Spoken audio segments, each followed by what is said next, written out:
Hey everyone, Baron here. Welcome back to another gas mask video. In today's video, we're going to be going over the United States M14A2 Chemical Biological Tank Mask.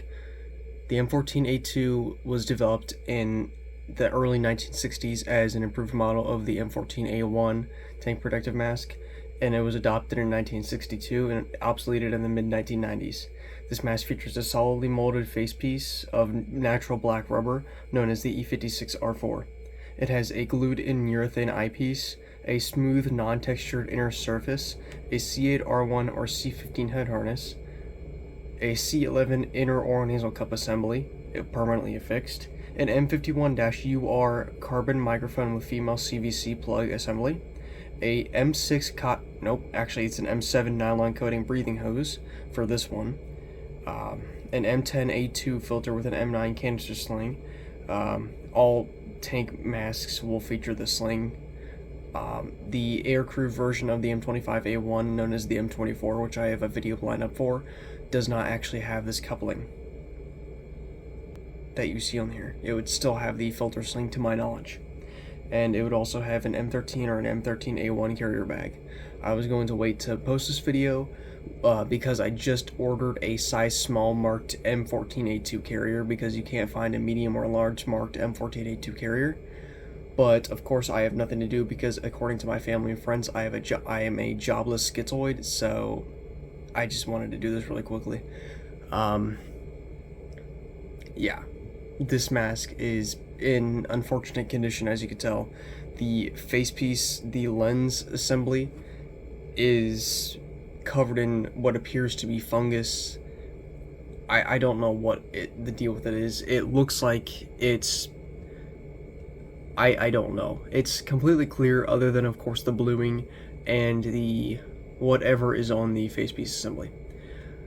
The M51UR microphone assembly is unfortunately kind of ripped up in two places, as you can tell, and it has this mic jack right here at the end, which is for mostly all tank masks from this era. This mask, hold on, I actually have the full thing on my phone right here, so I don't have to pull the mask up to get it, because it's really a major pain in the ass to get it onto the camera. Oh yeah, I never took pictures.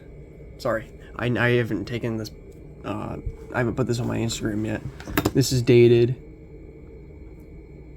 the first week of November 1963 by Mine Safety Appliances Company, mold 2D9, lot 2021 5527.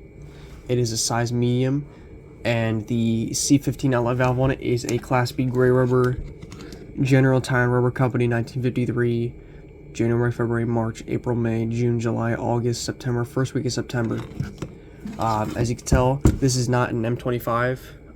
Like I still have not done a video on yet. I need to do a video on that because I have an original M25.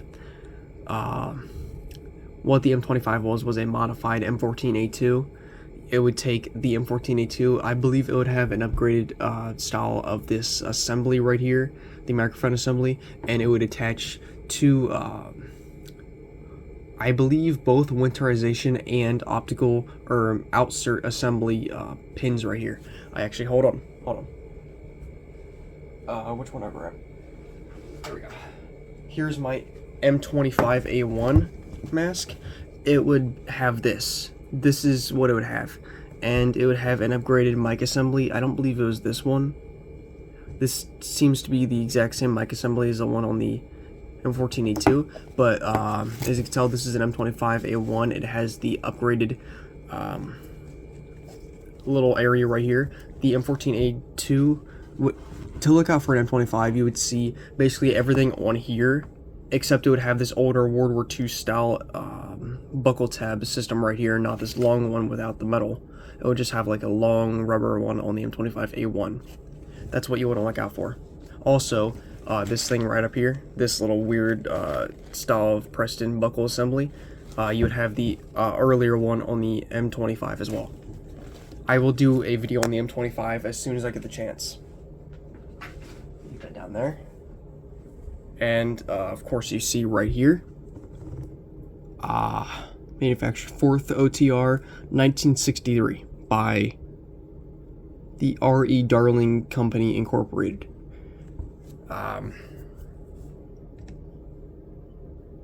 JJ055.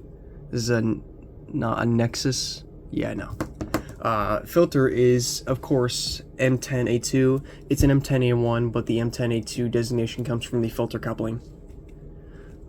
This is an M9 filter sling, which is on all tank masks, not on the M24, like I said. I know my friend Riley did get a very, very mint example of the M14A2, so kudos to him for that. This was just sitting up on eBay for quite some time, so I decided, hey, I need an M14A2, I'll pick this one up and just have it as a display piece, just because I need an M14A2 to complete the collection, because I have every tank mask and every aircrew mask from this facepiece style except the original M14 and the E56 series masks, which were the experimental ones. The M14 would be the one from 1958 onwards. I believe it was designated M14 in 1960 to my knowledge, but you know, I could be incorrect. Okay, let's get into the mask. The interior. This head harness is a C8R1. I'm surprised by this time they didn't continue using the C8, because on the, to my knowledge, the M25 would have used the C8. It would use the C8 or the C15R1. I'm sorry. There we go. Okay. Alright, pull this over. Did you guys hear that Val Kilmer died? Sad. Okay, here's the interior. You can see the disgustingness of the interior on there. I cleaned it to the best of my ability. The Oral-Nasal cup is dated second week of October 1963 by Mine Safety Appliances Company, lot 2D or mold 2D9. There's the interior microphone assembly, and it connects on this side. It's able to come off pretty easily. Unfortunately, it's kind of unfortunate that it comes off that easily. I really cannot stand the fact that the C11 Oral-Nasal cup assembly is permanently affixed, because it would make it much easier to clean the mask if it was not permanently affixed.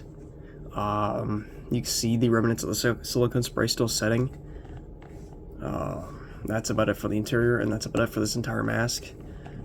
To my knowledge, the kit for the M14A2 would be the, of course, the M13 or M13A1 carrier.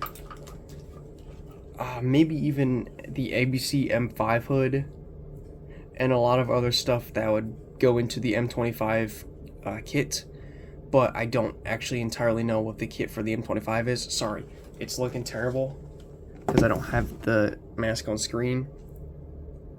The goddamn line. Let me scroll back to my M25 post on Instagram. There we go.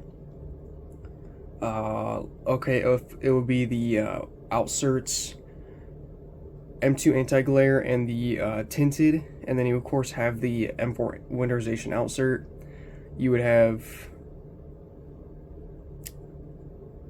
I don't know. Sorry. Yeah, that's about it. That's all I know, really.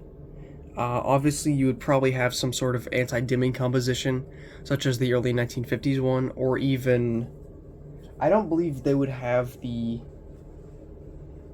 one of these ones, because these are from like the 80s. Of course, these were obsoleted in the 90s, so I don't entirely know. But that's really about it. Sorry for the shortest video. I'm gonna have a heyday trying to add pictures to this because, yeah, reasons. So, that's about it for this video, and I'll see you guys later. Later.